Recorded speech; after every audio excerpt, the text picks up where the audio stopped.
We're back here at the Coffee Corner Show with none other than the president of the National Association of Hispanic Nurses, Norma Cuellar. Norma, you were amazing up there. Oh, well, thank you. You were so on the point, concise, clear. I was listening to you explain the difference between ethnicity and race. Yes. Wow, powerful. Yes. And your community is growing. Yes, yes. We're trying to get it to grow.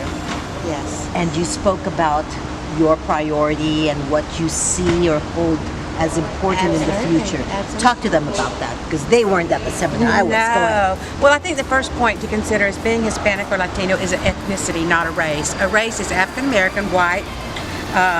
You can be Asian or you can be Indian.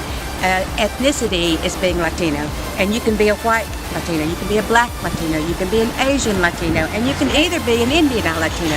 So this has been detrimental in how we collect research data, because there's nothing really standardized, and it has been detrimental to our ethnicity, because we really don't have good research data to collect related to Latinos.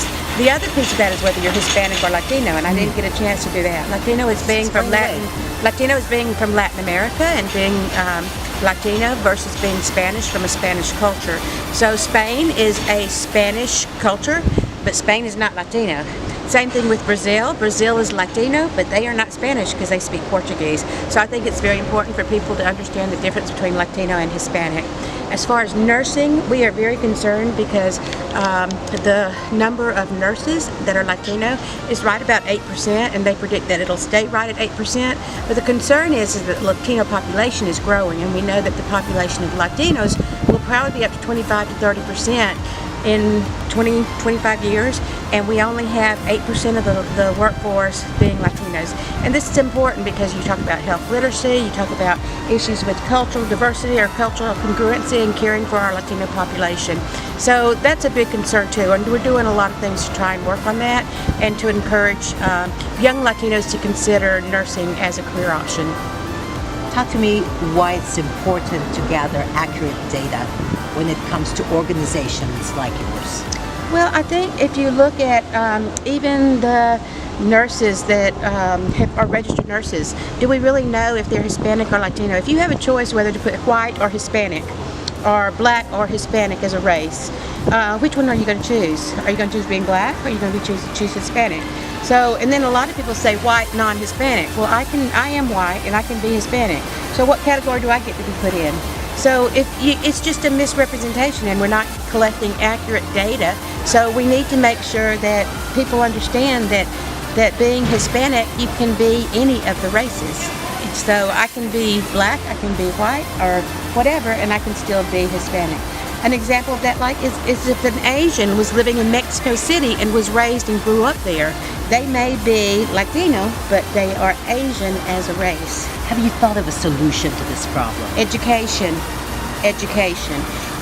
But this impacts the findings of research study, the numbers, the CDC, the demographics.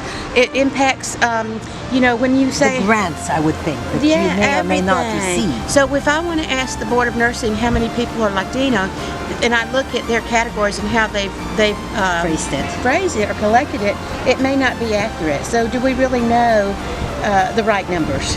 Do you have someone specifically in your organization that's responsible for just that, educating in that capacity? Not really. Should you? Is my question. And that's the challenge. I think we all should do that. All of us as ambassadors, and all of us as Latinos, whether we're Latino or Hispanic, we need to be, educating. So, and I think we do that. I think we educate. We continue to educate and, identify that as an issue. I could feel your passion. What are you most passionate about? Oh my goodness, I'm involved with a lot of, I am really passionate about education, because I think education is very important for Latino nurses to continue their education, and because it just gives them the credibility. Those letters behind your name are important, and they're important for Latino nurses. I think we need more advanced practice nurses that are Latinos. We need more doctoral, especially PhD. We have DMPs. A lot of them are going back for DMPs, but we need PhDs as well.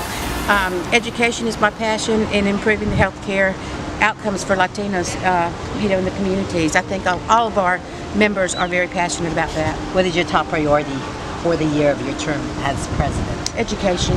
If I had to say anything, it'd Very be, consistent. Very scholarship and education. Scholarship, and that has to do with continuing your education and really just promoting our Latinos to be as high level as possible.